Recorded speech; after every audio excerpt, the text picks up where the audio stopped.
I interviewed former Coca-Cola president Don Keough one day and asked him about failure. "Built into success is failure," he told me. "Ask 100 people, what have you learned from success? And most of them will just look at you.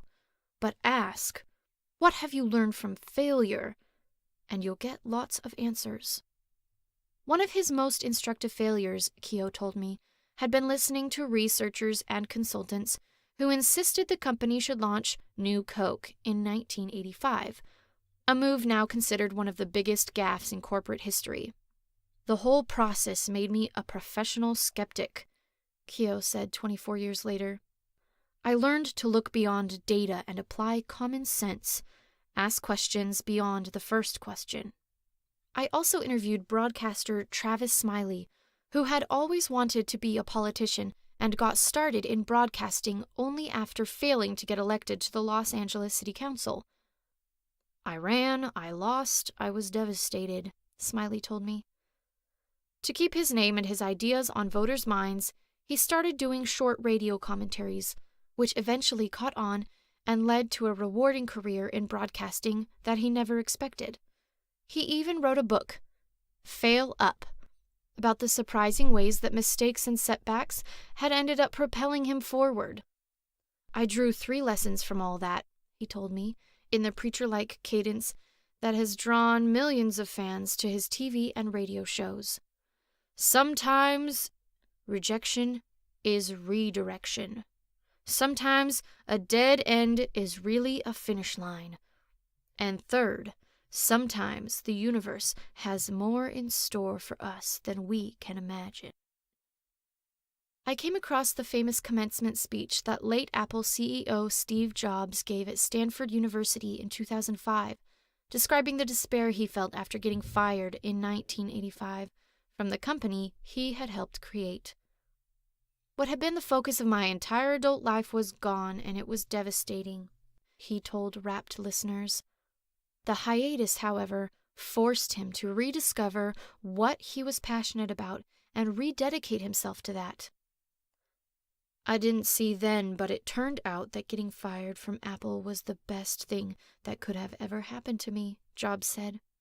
"The heaviness of being successful was replaced by the lightness of being a beginner again, less sure about everything. It freed me to enter one of the most creative periods of my life."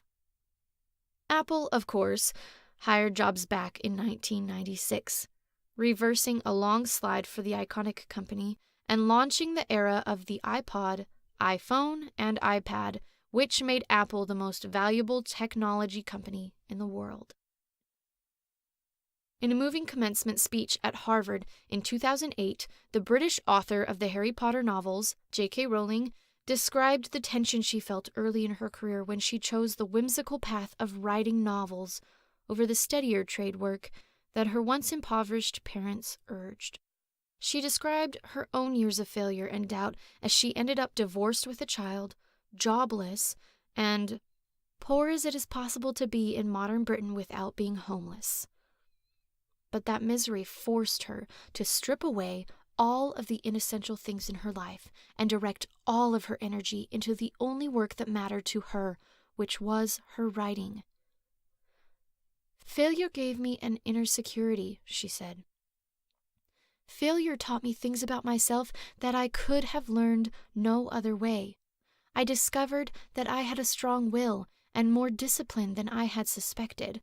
I also found out that I had friends whose value was truly above the price of rubies."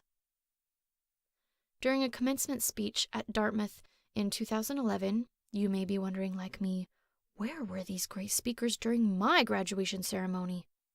Late-night TV host Conan O'Brian talked about the misery he felt after losing his dream job as host of The Tonight Show and the surprising breakthroughs that came after that.